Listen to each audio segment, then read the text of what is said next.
Welcome back to the channel. तो अब हम देखने वाले हैं हमारे पेपर की यूनिट 3 जिसका नाम है assessment of individuals with ASD। I hope आपको पता हो ASD कौन सी डिसेबिलिटी होती है, हमने प्रीवियस वीडियोस में भी कवर करा था इसे। स्टार्ट करते हैं हमारे टॉपिक 1 से, दैट इज़ 3.1। ये वीडियो बहुत ही शॉर्ट होगी क्योंकि इसके अंदर ज़्यादा कुछ नहीं है कंटेंट। आपको बस इसमें थोड़े टेक्निकल टर्म्स जो टूल्स रहेंगे असेसमेंट के उन्हें याद करना होगा। 3.1 है हमारा स्क्रीनिंग एंड डायग्नोसिस, जिसमें हम देखेंगे स्क्रीनिंग और डायग्नोस करने का क्या क्राइटेरिया रहता है, क्या टूल्स होते हैं। सबसे पहला है हमारे पास DSM-5 यानी diagnostic and statistical manual for mental disorders 5th edition. तो ये क्या है, ये पब्लिश किया गया था, ये जो टूल है इसे पब्लिश किया गया था बाय अमेरिकन साइकेट्रिक एसोसिएशन, जिसे बोलते हैं APA। और ये रिमूव करता है सब कैटेगरीज जैसे कि एस्पर्जर्स एंड ग्रुप करता है जितनी भी सब कैटेगरीज हैं जो डायग्नोसिस में देखने को मिलती हैं उन्हें अंडर एक सिंगल टर्म जिसे बोलते हैं ASD, autism spectrum disorder. Diagnosis requires deficits in two core area: social communication and interaction, restricted repetitive behaviors। तो सीधी सी बात यह है कि DSM-5 जो है diagnostic and statistical manual of mental disorders 5th edition, ये पब्लिश करा था APA ने। और इसके अंदर जितनी भी सब कैटेगरीज आती थी सिम्टम्स की ASD के अंदर, ऑटिज़म के अंदर, उसको रिमूव करके अलग अलग नाम देके एक सिंगल अम्ब्रेला टर्म यूज़ करा हमने, ऑटिज़म स्पेक्ट्रम डिसऑर्डर। जैसे कि आपको पता है स्पेक्ट्रम का मतलब होता है जिसके अंदर बहुत सारी कंडीशंस ऑलरेडी आ जाती हैं। तो इसके अंदर इस टूल से हम दो चीज़ों को मेजर करते हैं, एक कि जो बच्चा है उसका सोशल कम्युनिकेशन और इंटरेक्शन कैसा है, दूसरा कि वो रिस्ट्रिक्टेड या रिपीटेटिव बिहेवियर कितना शो कर रहा है। अब चलते हैं हमारे नेक्स्ट टूल पर जो कि है ICD-10 international classification of disease 10th revision. तो इसको डेवलप किया था WHO ने, वर्ल्ड हेल्थ ऑर्गेनाइजेशन ने, और ये प्रोवाइड करता है standard diagnostic codes for all health conditions including pervasive developmental disorders. इसका फोकस होता है on classic triad of impairments. इस टूल से हम किनको मेजर करते हैं, एक ट्रायड है, 3 का ग्रुप है इम्पेयरमेंट्स को लेकर। पहला है सोशल इंटरेक्शन, दूसरा है कम्युनिकेशन एंड थर्ड है रेपिटेटिव बिहेवियर। अब चलते हैं हमारे थर्ड टूल पे जिसका नाम है ICF checklist, full form international classification of functioning disability and health. International classification of functioning disability and health. I hope it is very much clear. ये क्या है, एक WHO का फ्रेमवर्क है जो मेजर करता है हेल्थ और डिसेबिलिटी को not just by medical diagnosis but by how a condition affects a person's daily life functioning social participation. तो WHO ने इसके अंदर एक फ्रेमवर्क दे रखा है जो कि मेजर करता है हेल्थ को, डिसेबिलिटी को मेडिकल डायग्नोसिस के अलावा, किससे, by how condition affects a person, एक कंडीशन कैसे एक पर्सन की डेली लाइफ की फंक्शनिंग को या उसके सोशल पार्टिसिपेशन में बाधा डालती है। तो ये था हमारा ICF चेकलिस्ट। अब है हमारे पास MCHATR/F modified checklist for autism in toddlers revised with follow up.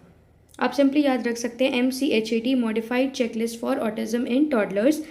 ये क्या है, a rapid parent report screening tool है that is used for toddlers. Toddlers कौन से बच्चे होते हैं, जो 16 to 30 मंथ्स ओल्ड होते हैं। ये असेस करने के लिए कि उन्हें कितना रिस्क है ऑटिज़म वाली डिसेबिलिटी होने का। तो इसके अंदर बेसिकली कुछ क्वेश्चंस होते हैं जिनका आंसर येस और नो में देना होता है, और वो क्वेश्चंस किससे रिलेटेड होते हैं, social and joint attention behaviour से। सोशल बिहेवियर मतलब वो कैसे अपने सोसाइटी में इंटरेक्ट कर रहे हैं, फैमिली से, फ्रेंड्स से, स्कूल में, पीयर्स से, जो भी है। और जॉइंट अटेंशन बिहेवियर का मतलब है, फॉर एग्जांपल टीचर बोर्ड पर कुछ लिख रहा है तो बच्चे का ध्यान बोर्ड पर है या टीचर की फिंगर पर पहनी हुई रिंग पर है, तो जॉइंट अटेंशन बच्चा दे पा रहा है या क्या हो रहा है उसके साथ। तो इस बारे में ये चेकलिस्ट हमें बताती है। उसके बाद आता है ISAA that is Indian scale for assessment of autism. ये क्या है, ये एक इंडिजिनस टूल है। इंडिजिनस का मतलब जो हमारे इंडिया में ही ओरिजिनेट हुआ है, to assess the severity of autism, की ऑटिज्म कितना प्रोफाउंड है, कितना सिवियर है, किस हद तक है, किस इंटेंसिटी तक है। इसके अंदर 40 आइटम्स हैं जिन्हें डिवाइड किया गया है 6 डोमेन्स के अंदर, 6 एरियाज़ के अंदर 40 आइटम्स को हमने डिवाइड कर दिया। एग्जाम्पल सोशल रिलेशनशिप देखते हैं, कम्युनिकेशन देख रहे हैं, सेंसरी एस्पेक्ट्स देख रहे हैं हम कि सेंसेस को कैसे वो स्टिमुलेट कर पा रहा है, कैसे सेंसेस से कोई इन्फॉर्मेशन ली तो उस पर रिस्पॉन्ड कैसे कर रहा है, and rates the child to provide a percentage of disability. उसके बाद हम चाइल्ड की इन एबिलिटीज़ को रेट करते हैं और फिर ओवरऑल सारी रेटिंग्स को देखकर हम एक कंक्लूजन पर पहुंचते हैं परसेंटेज कितना है उस डिसेबिलिटी का। हमारे पास सिक्स्थ टूल आता है एम्स मॉडिफाइड INDT-ASD। ये क्या है? AIIMS modified INCLEN diagnostic tool है। बेसिकली ये एक डायग्नोस्टिक टूल है जो कि डेवलप किया गया था इंडिया के अंदर ही, specifically designed to help the community health workers and clinicians diagnose ASD accurately in Indian cultural context. Simple सी बात है, आपको ये ध्यान रखना है कि ये एक डायग्नोस्टिक टूल है जो इंडिया में ही डेवलप हुआ है। एम्स बहुत ही नोन ऑर्गेनाइजेशन है, उसका नाम आप स्पेसिफाई कर सकते हो। और ये बेसिकली किसके लिए डेवलप किया गया है? जो हमारे कम्युनिटी के अंदर हेल्थ वर्कर्स हैं और क्लिनिशियंस से क्लिनिक्स में वर्क करते हैं हेल्थ से रिलेटेड, तो ये उनको हेल्प करेगा डायग्नोज करने में कि किसी बच्चे को ऑटिज़म है या नहीं, स्पेशली इंडियन के कल्चरल कॉन्टेक्स्ट में। उसके बाद आता है हमारे पास seventh tool, that is CARS-2, मतलब चाइल्डहुड ऑटिज़म रेटिंग स्केल है, सेकेंड एडिशन है। ये जो नंबर्स हैं आप इन्हें मिस कर सकते हैं, 2 और 3 4, आप याद रख सकते हैं CARS, childhood autism rating scale.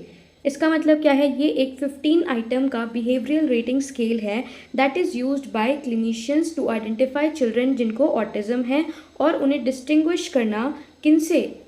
उन बच्चों से जिनको डेवलपमेंटल डिले है। तो इसके अंदर कन्फ्यूजन ना हो ताकि कि उसको डेवलपमेंटल डिले है या ऑटिज़म है, इसीलिए एक 15 आइटम क्वेश्चंस का रेटिंग स्केल बना रखा है जो क्लिनिशियंस क्लिनिक में काम कर रहे वर्कर्स यूज़ कर सकते हैं आइडेंटिफाई करने के लिए। ये रेट करता है बिहेवियर को माइल्ड से लेके मॉडरेट तक टू सिवियर ऑटिज़म। ये थे हमारे स्केल्स। एक बार इनके नाम देख लेते हैं। एक हमने पढ़ा है कार्स करके, फिर एक एम्स का मॉडिफाइड था, फिर एक हमने पढ़ा ISAA Indian scale for assessment of autism, उससे पहले हमने पढ़ा था MCHAT, उससे पहले हमने पढ़ा था ICF checklist, then ICD-10 international classification of diseases, फिर DSM-5 diagnostic and statistical manual of mental disorders. ये थे हमारे सारे टूल्स डायग्नोसिस असेसमेंट करने के लिए। अब हम चलते हैं हमारे नेक्स्ट टॉपिक पे, that is 3.2 assessment of learning styles and strategies. यहाँ पर हम देखेंगे कि क्या लर्निंग स्टाइल्स होते हैं बच्चों के डिफरेंट और उन लर्निंग स्टाइल्स को ध्यान में रखते हो हमें क्या स्ट्रैटेजी फॉलो करनी चाहिए बीइंग अ टीचर। सबसे पहली डोमेन आती है बिहेवियरल डोमेन। यहाँ पर क्या है? हम चेक करते हैं the triggers behind specific behaviour, कि बच्चा कोई बिहेवियर कर रहा है तो क्या वो चीज़ थी जिसने उसे फोर्स करा कि वो ऐसा बिहेवियर करे। चैलेंजिंग और रेपिटेटिव बिहेवियर। यूजिंग टूल्स, हम कैसे टूल्स यूज़ करते हैं? ABC एनालिसिस वाले टूल्स यूज़ करते हैं। ABC का मतलब क्या है? Antecedent behaviour consequence. मतलब एंटीसीडेंट मतलब क्या वो उत्तेजक था जिसने उस बिहेवियर को प्रमोट करा, उसके बाद उसने क्या बिहेवियर परफॉर्म करा, एंड देन उसका क्या कॉन्सिक्वेंस था। फिर आ जाते हैं फंक्शनल डोमेन पे। Functional domain is about evaluating how a child uses there communication and academic skills in real world practical environments. इसमें हम ये देखते हैं कि एक बच्चा कैसे अपने कम्युनिकेशन स्किल का यूज़ करता है, अपनी एकेडमिक स्किल्स जो उसने सीखी है उसका यूज़ करता है। फॉर एग्जांपल उसने मैथमेटिक्स ऑपरेशन सीखे हैं, स्पीकिंग सीखी है, अच्छी राइटिंग सीखी है, उसको रियल वर्ल्ड में वो कैसे अप्लाई कर रहा है प्रैक्टिकल एनवायरनमेंट में। नेक्स्ट आता है एडेप्टिव डोमेन, जिसके अंदर हम असेस करते हैं डेली लिविंग स्किल्स बच्चे की, जैसे eating, dressing, using toilet, safety awareness, जो कि नेसेसरी है उसके खुद के इंडिपेंडेंट सर्वाइवल के लिए, जहाँ पर वो जो बेसिक नीड्स का काम है वो खुद से कर पा रहा है या नहीं। फिर उसके बाद आती है हमारी एजुकेशनल डोमेन, जिसके अंदर हम ये आइडेंटिफाई करते हैं कि बच्चे का अभी प्रेजेंट में क्या करंट लेवल है, किस लेवल तक का वो रीड कर सकता है, लिख सकता है, मैथ्स कर सकता है, और उसके अकॉर्डिंग हम उसे एक इंडिविजुअलाइज्ड एजुकेशन प्रोग्राम प्रोवाइड करेंगे, जहाँ पर हम उसकी लर्निंग नीड्स को देखते हुए अपनी पेडागोजी को डिज़ाइन करेंगे। उसके बाद हमारे पास नेक्स्ट डोमेन आती है वोकेशनल डोमेन। ये हम थोड़े बड़े बच्चों के लिए करते हैं, ये फाइंड आउट करने के लिए कि क्या उनकी स्ट्रेंथ है, क्या उनके इंटरेस्ट है और क्या उनकी मोटर स्किल्स है जो कि उन्हें रिक्वायर होगी फ्यूचर जॉब ट्रेनिंग के लिए और एम्प्लॉयमेंट के लिए। तो ये थी हमारी सारी डोमेन्स, जिसमें हमने 5 डोमेन्स देखी हैं, behavioural, functional, adaptive, educational and vocational. I hope ये आपको बहुत अच्छे से क्लियर हो गए हों। अगर क्लियर ना भी हों तो आप इस वीडियो को एक बार रिपीट करके देख लेना, आई एम श्योर आपको क्लियर हो जाएगा। स्टिल कोई डाउट आता है तो कमेंट डाउन करके बता देना। I will clear your doubt then and then. उसके बाद चलते हैं, हमारे बहुत ही छोटे छोटे टॉपिक्स हैं, की वर्ड्स ही हैं जिन्हें हमें समझना है। सबसे पहले आता है 3.3 दैट इज़ डिफरेंशियल डायग्नोसिस। इसके अंदर क्या होता है, चिल्ड्रन जिनको ASD होता है वो ऑफन कुछ अदर सिम्टम्स भी शो करते हैं, जो कि किससे रिलेटेड हो सकते हैं, इंटेलेक्चुअल डिसेबिलिटी से, ADHD attention deficit hyper activity disorder से, हियरिंग इम्पेयरमेंट से, या फिर स्पीच डिसऑर्डर से। ऐसा हमें देखने को मिलता है। तो जो डिफरेंशियल डायग्नोसिस होता है वो एक प्रोसेस होता है जिसके अंदर हम सिस्टमैटिकली अलग करते हैं और रूल आउट करते हैं उन कंडीशंस को जो कि ये श्योर करे कि हाँ इस बच्चे को ऑटिज्म ही है। तो ये होता है हमारा डिफरेंशियल डायग्नोसिस। नेक्स्ट चलते हैं हमारे असेसमेंट ऑफ एसोसिएटेड कंडीशंस पर, जो कि 3.4 टॉपिक है। इसमें क्या है, इंडिविजुअल्स जिनको ASD होता है, ऑटिज्म होता है, वो फ्रीक्वेंटली उनको अदर साइकोलॉजिकल और मेडिकल कंडीशंस भी देखने को मिलती है साथ साथ उनमें। हमें ये इन्वॉल्व करता है असेसिंग फॉर एसोसिएटेड कंडीशंस, जैसे कि एपिलिप्सी हो गया, सीजर्स हो गया जो दौरे पड़ते हैं, गैस्ट्रोइंटेस्टाइनल GI हो गया इश्यूज़, सेंसरी प्रोसेसिंग डिसऑर्डर्स हो जाते हैं कि कोई सेंस को हमने स्टिमुलेट करा बट उसको उसने प्रोसेस नहीं करा, anxiety, sleep disorders and hyper activity. Addressing these is crucial for comprehensive clinical intervention.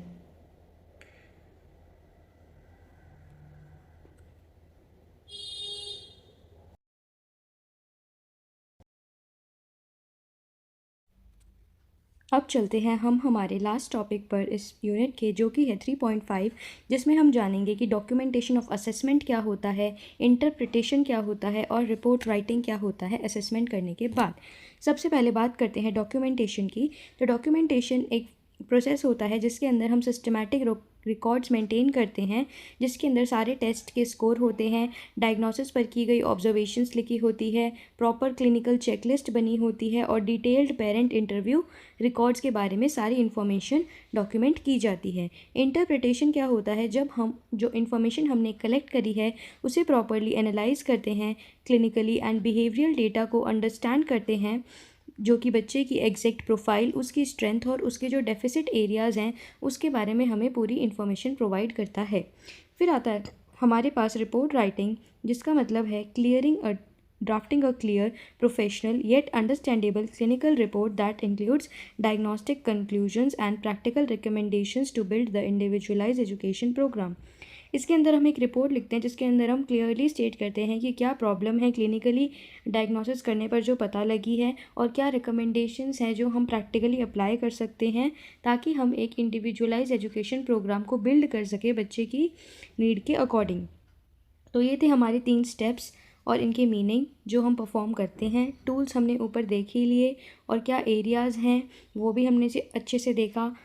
जो डिफरेंशियल डायग्नोसिस है वो भी जाना, असेसमेंट ऑफ एसोसिएटेड कंडीशंस भी जाना। ये थे हमारे डोमेन एरियाज़। तो होपफुली आपको ये कंटेंट पसंद आया हो, एक्सप्लेनेशन अच्छे से समझ आई हो। सो अगर आपको पसंद आया है तो वीडियो को लाइक कर देना, मन करे तो कमेंट कर देना कोई सजेशन हो, और अगर आप कोई आने वाली वीडियो मिस ना करो तो चैनल को सब्सक्राइब कर देना। Thank you for watching, see you soon again.